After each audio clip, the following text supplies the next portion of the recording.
It's nearly January 20th and millions worldwide are asking, what will a second Donald Trump presidency entail? From the political perspective, here's what analysts are predicting. Donald Trump plans to sign 25 executive orders on his first day in office. One of those orders includes his campaign promise to axe the birthright citizenship, a 150-year principle that means that anyone born on American soil is automatically considered a citizen regardless of their parents, immigration status, or citizenship.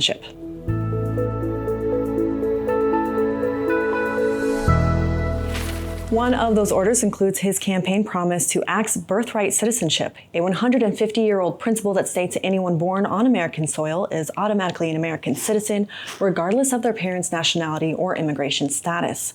Now, getting rid of birthright won't be easy, but Trump's aides say they are ready to fight the case in court. Another proposed executive order making headlines is Trump's promise to once again sever ties with the World Health Organization. A U.S. withdrawal from the UN agency would mean the organization will lose its biggest single donor. In 2022 to 2023, the United States provided about 16% of the WHO's funding. Now, as for Trump's policies beyond the U.S. borders, here's a few promises he's made on and off his campaign trail. Trump says once he's back in the Oval Office, he'll end the Russia-Ukraine war in 24 hours, though he didn't offer a draft deal on how that would work.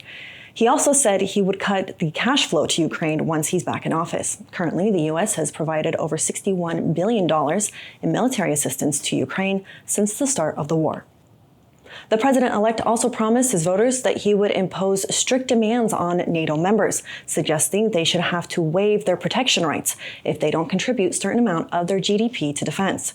Now, arguably the most pertinent to this region is Trump's seemingly unwavering commitment to the Israeli occupation and his repeated promise to bring back his notorious Muslim ban.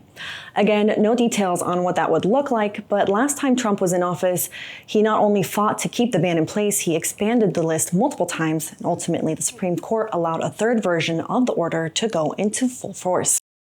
Meanwhile, the president-elect's policy for the region looks just as daunting and unpredictable.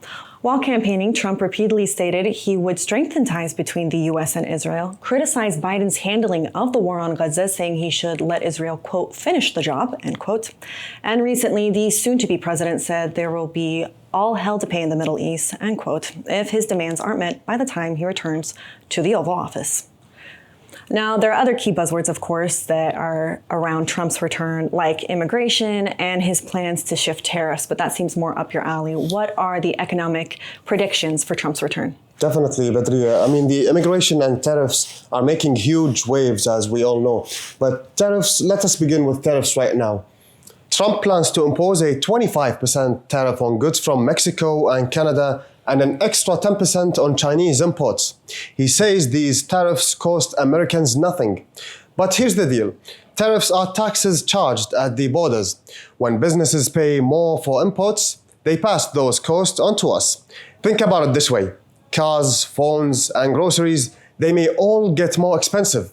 For example, a 25% tariff on Mexican production could make your avocado a luxury item, while electronics from China might also get more and more expensive. But it doesn't stop there. Tariffs don't just hit prices, they hit jobs too. Industries like manufacturing and retail, which depend on global supply chains, could shrink. That means fewer job opportunities for American families. The ripple effects could be huge. Delays, shortages, and higher costs for everyday products like medical equipment or even your favorite gadgets. Now let's shift to immigration. Did you know that nearly 1 in 5 US workers is an immigrant? That's over 32 million people, keeping industries like farming, construction, and also hospitality running. But here's the problem. Stricter immigration policies could lead to labor shortages. Look back at Georgia's 2011 immigration law. Farmers lost about $140 million worth of crops because they couldn't find workers to harvest them. Native-born workers did not want these tough, low-paying jobs. Imagine that happening nationwide. And finally, inflation. When there are not enough workers, businesses raise wages to attract talent. But those higher wages, they show up as higher prices for everything: groceries, rent, and more. It's a cycle that might impact everyone. So what's the bottom line? We know that these decisions will reshape the economy and make our lives more expensive and also disrupt industries. Well, that brings us to the end of this 5-minute wrap-up on this topic. Be sure to let us know what economic and political crossovers you're interested to learn about. Thank you for tuning in, and bye-bye for now.